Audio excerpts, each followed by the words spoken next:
no me gustó. Posteriormente a ello encontré cocaína. Consumí cocaína aproximadamente durante 2, 3 años. Posterior a ello conocí crack y con el crack fue con quien pues me enamoré y me hice consumidor de crack durante 9 años. Como se dice en la comunidad terapéutica a la que pertenezco y en el proceso terapéutico en el que estoy de rehabilitación, yo consumía para vivir y vivía para consumir. Mi consumo de crack yo lo digo en el sentido cómico de utilizar la tabla del 2. Empezaba con 2, 4, 4, 2 son 6, 6 y 8 son 8 y 8 y 8, 16. Entonces mi consumo era muy alto, diario. Generaba definitivamente en mi organismo la ansiedad por querer seguir consumiendo. Dentro de los procesos de la adicción se da el proceso de obsesivo-compulsivo. Y dentro de estos procesos obsesivos compulsivos, la generación de la ansiedad, agresividad, inclusive con algunas afecciones corporales, dolores de cabeza, irritación de la vista. Y toda vez encontraba yo mi dosis, pues definitivamente estos síntomas, estos signos desaparecían. Pues sí, el distanciamiento que tuve con mis hijos principalmente y el rechazo obvio, porque si aun y cuando ellos no se dan cuenta, en algún momento quizás lo sospechaban, el rechazo al verme en un estado de adicción o estar bajo efectos de la sustancia. Y dentro del consumo, prácticamente son 4 caminos los que uno lleva como consumidor, que es básicamente vivir en la calle o callejizarse. El hospital, por una herida, un asalto, un accidente, puede ser uno parapléjico o cuadrapléjico. La otra vía es las cárceles y la última pues es la muerte. Yo ya estuve en la cárcel y realmente no quiero pasar o vivir los otros 3 caminos. Yo estaba consumiendo en un lugar donde se vende y se consume droga, y en ese momento llegó la policía, allanó el lugar y encontraron pues suficiente droga. Fue un allanamiento directo, habían otras 2 personas en el mismo lugar. Ese fue mi despertar espiritual. Yo llegué prácticamente a estar en las carceletas de Torre de Tribunales. Y por la cantidad de droga que se encontró en dicho lugar, según mi abogada, me decía que lo mínimo de 3 años a 6 años de prisión. Sin embargo, pues con la fe y con el poder de Dios logré salir sin ningún cargo. Se desestimaron los cargos, pero fue mi despertar espiritual, porque eso fue lo que prácticamente me hizo entrar a un programa de rehabilitación y aceptar y reconocer realmente y rendirme ante mi imposibilidad de que yo mismo pudiera salir de la droga si fue necesario buscar la ayuda profesional. Yo ya tenía una vida de casado cuando yo empecé a consumir. Cuando yo me casé inicialmente pues era solamente el alcohol. Luego, como se fue incrementando mi consumo de alcohol, ya empecé a tener algunas dificultades. Y dentro de esas dificultades fue que vivimos un tiempo separados con mi esposa, de mi esposa y de mi hijo. Estuve separado aproximadamente de 1 año. Retornaron nuevamente al hogar, mi consumo de alcohol continuó. Y fue luego, posterior a ello, que empecé a entrar ya en contacto con las drogas. De ahí entonces que mis hijos se daban cuenta, ya conscientes de la realidad y de ver a su padre muchas veces bajo efectos de consumo de sustancias. Tengo 5 meses, voy para 5 meses de estar en rehabilitación, por eso dije en un principio, soy un adicto en rehabilitación en este momento. Primero es recuperar el control de mi vida. Yo estaba prácticamente rendido y la droga tenía el control de mi vida, de mi esfera social.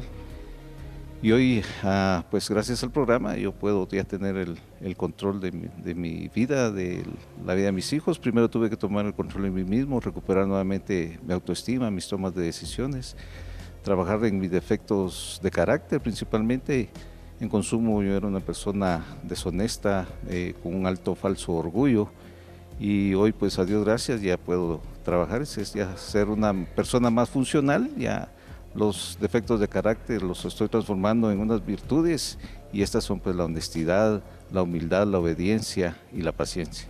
La parte más difícil ha sido reconocer mi adicción, reconocer que tengo un problema, reconocer que hice daño a muchas personas, retomar el camino, y aunque no puedo pues de alguna manera solventar o solucionar, mejor dicho, el daño que hice, sí puedo reconstruir hoy, gracias a Dios y al programa, sobre lo que estoy trabajando y mi recuperación.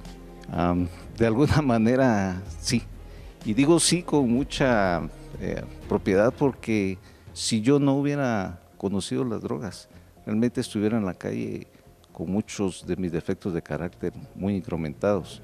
Soy una persona con tendencias hacia la violencia, soy muy explosivo.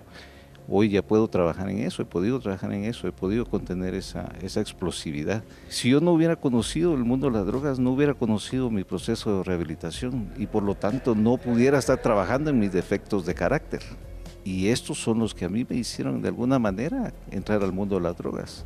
Dentro de mi proceso de rehabilitación yo encontré que uno de mis posibles causas, orígenes al consumo de la droga es muchos sentimientos de culpa que yo durante muchos años, 21 años estuve manejando y que me hice responsable por la muerte de mi padre cuando eso no fue así. Yo no tuve la responsabilidad, una muerte natural por supuesto, pero no tuve la responsabilidad en ello. Sin embargo, inconscientemente yo manejé mucha culpa, mucho resentimiento hacia mi persona y creo que esa es la causa, una de las causas que me hizo conocer o entrar al mundo de las drogas para apagar y mitigar el dolor que internamente yo estaba sintiendo. Esto es un proceso a nivel subconsciente, no fue totalmente consciente. Hoy lo puedo hablar de esta manera porque ya hice un proceso terapéutico para poderlo solventar y evacuar, ¿verdad? Primero, ellos saben que yo los necesito, que los amo y que lo que estoy haciendo inicialmente es por mí, es tomar el control en mi vida y podérselos ofrecer a ellos y dárselos de manos abiertas, que mi esfuerzo es por ellos y el amor que yo les tengo es para poder recuperarlos y todo lo que estoy haciendo es para poder continuar con ellos porque yo los necesito y los amo mucho. Yo le diría, no lo hagas, hay mejores caminos, hay mejores opciones. Hay una forma diferente de vivir, de poder ser feliz sin necesidad de tener sustancias en el organismo, de poder tener amigos que realmente pueden ayudarlo a uno a salir de las situaciones. Y no es amigo aquel que te ofrece una sustancia, ese no es el amigo, ese es el enemigo prácticamente. Y que siempre hay caminos para solucionar los problemas y todo problema tiene más de una solución. Bravo, continúa adelante, lo estás haciendo muy bien. Tienes tiempo, tienes camino por recorrer, pero estás trabajando, estás haciendo bien tu proceso, sigue mejorando tus virtudes, sigue trabajando tus defectos de carácter y sigue ayudando y apoyando a otras personas. Momento de hablar de la parte psico-biosocial para integrar lo que ocurre en relación con una persona adicta. La parte psicológica es que yo, usuario o yo, probador de una sustancia, estoy de acuerdo en hacerlo, aunque esto sea bajo presión social o lo que fuera. Hay de alguna manera una condición a través de la cual uno, Dianita y Sergio, termina el adicto favoreciendo el uso de una sustancia. Cuando esto ocurre y una sustancia entra al cuerpo, entonces ya se ocasiona un mecanismo biológico.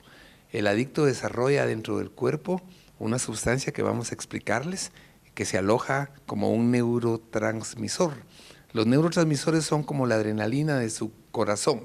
Una vez que esa está actuando sobre el corazón, no la podemos volver cero, no la podemos abolir. Esa está permanentemente actuando.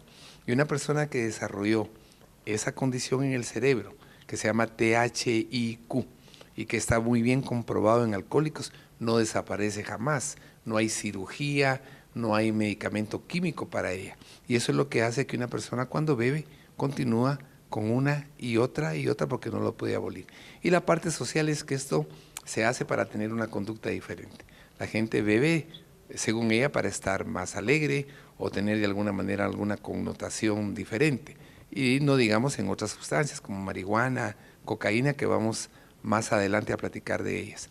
En la parte psicobiosocial, Sergio, para agregar un poco más a esta condición. Sí, afecta todos los componentes del ser humano.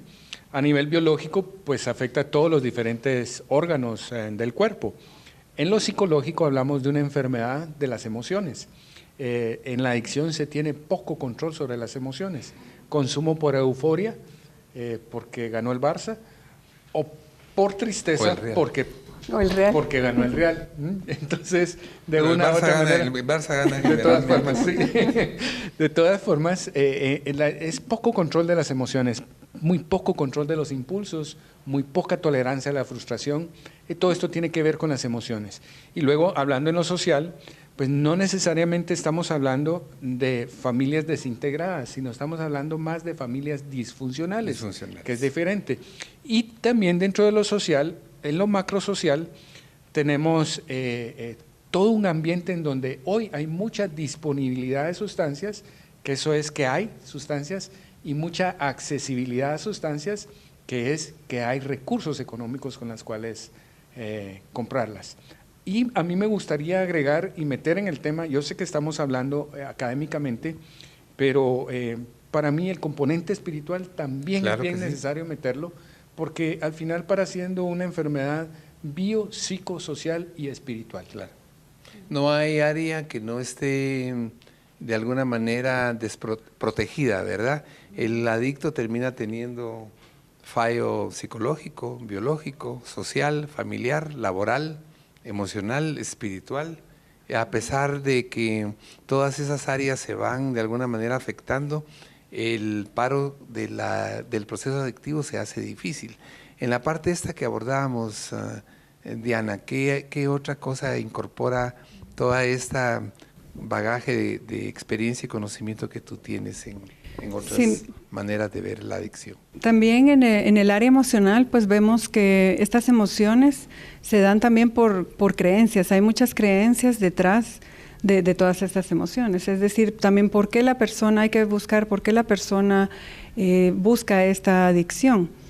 ¿Qué sentimientos tiene? A veces hay sentimientos de culpa, a veces hay sentimientos de miedos o de llenar un vacío de algo que ellos tienen. Entonces, también hay que buscar todo ese entorno de la causa, del por qué buscan estas Esto de las creencias es interesantísimo, ¿verdad? Todas esas creencias usualmente negativas. Yo no me lo merezco, me va a ir mal, vengo de padre alcohólico. Sí, y también a veces hay ganancias secundarias que vemos, ¿verdad? Es decir, la persona, si dejo de ser adicto, entonces nadie me va a cuidar. O si dejo de ser esto, ya mi familia no va a estar junta. O, por ejemplo, ese tipo de cosas que se dan también. En la parte emocional. Como ganancia secundaria, entendiendo que mi adicción me sirve para obtener algo. Me sirve para obtener algo o me sirve para mantener un equilibrio en la familia. Claro. Y desde luego que ahí entra la familia disfuncional o facilitadora y el codependiente que está atento a estar haciendo el rescate y el mantenimiento de la enfermedad a través de sentirse él útil, que es algo de lo que vamos a continuar platicando cuando entremos a la parte de qué ocurre con la familia. ¿Algo más en esta parte? Sí, me parece importante también rescatar que en la adicción existen básicamente dos grandes motivaciones. Un grupo de personas que buscan la sustancia buscando el placer. Buenos estudiantes, son deportistas, son los chicos llamados party lovers, tienen recursos económicos y lo hacen porque quieren y porque pueden. El problema con estos chicos es que tienen demasiados recursos y la dosis que usualmente consumen es demasiado alta. Y el otro grupo de adolescentes y jóvenes que empieza a consumir son los que están huyendo de problemas, sea personales por autoestima, por falta de proyecto de vida, por vacío existencial o por problemas familiares. Es importante que sepamos que de alguna manera, clasificando esta situación, han llegado a decir que hay un adicto tipo 1 y un adicto tipo 2, y el tipo 1 es el que tiene características genéticas o heredofamiliares y tiene cierto tipo de personalidad, menos proclive al consejo, usualmente muy aguerrido, que es la persona que empieza en etapas adolescentes a consumir. Esta persona tiene altos chances de convertirse en alcohólica o adicta por su mismo contexto biológico y de personalidad.